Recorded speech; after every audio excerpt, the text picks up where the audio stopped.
Hi, I'm Amy at EuroluxHome.com. Welcome back to YouTube. If you enjoy learning about European antiques, be sure to like this video, subscribe, and maybe even leave a comment. It really helps a small business.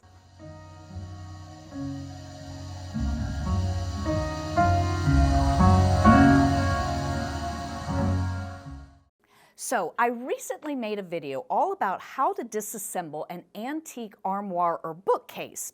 And in that video, I discussed that there really are two main ways that doors are hung on French antiques. And in that video, I showed you how barrel hinges work. But today, I thought I would show you how a slide and pin mechanism works, which is what is on this antique buffet behind me that I just prepared for delivery.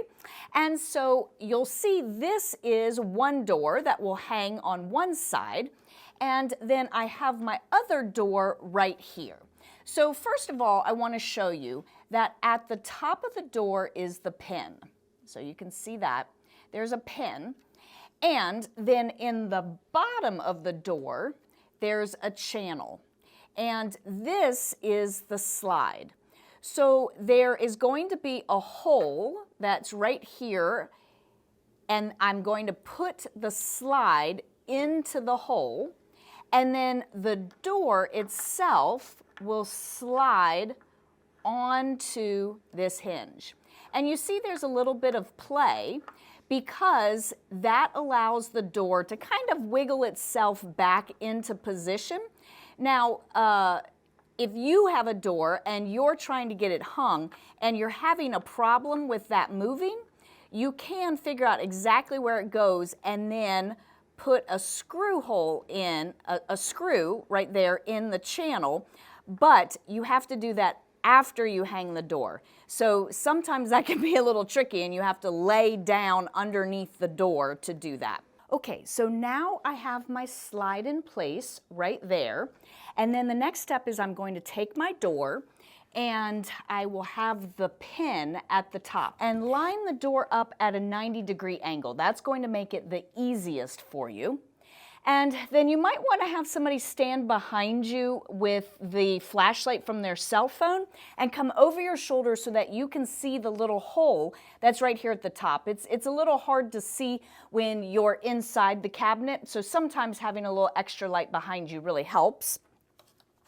And so I usually use my foot. I'm balancing the door on my foot, and then I'm going to take the pin and insert it into the hole. So now that I have the pin in the hole here at the top, I'm holding the door up with upward pressure.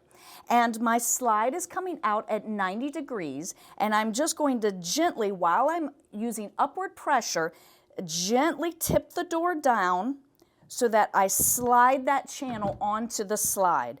And then sometimes I might have to just take and go bop and bop the door into the channel a little bit more. And then there we go. I hung one of my doors. And then I'm going to now hang this next door. And this one is a little heavier, so if you have someone at home that could help hold the weight, that's always a good thing. I've hung a lot of these doors, so I'm pretty good at it. I do have my slide in place there at the bottom of the cabinet, and then I'm going to take my door so that the pin is here at the top. And I'm going to come over here and line it up 90 degrees. That's going to be your easiest way to install the door. This time I have a little bit more light coming in, but again, you might want to have someone behind you with a flashlight. And once I have the pin in place, I'm using upward pressure to keep the door in place, and then I'm just lining up the channel onto the slide. So it just went right on, and then I can shut my door. So that is how you hang an antique French door with the pin and slide mechanism. I hope that was helpful for you. Please let me know if I can answer any questions. Be sure to like this video, subscribe, and maybe even share it with a friend. See you next time.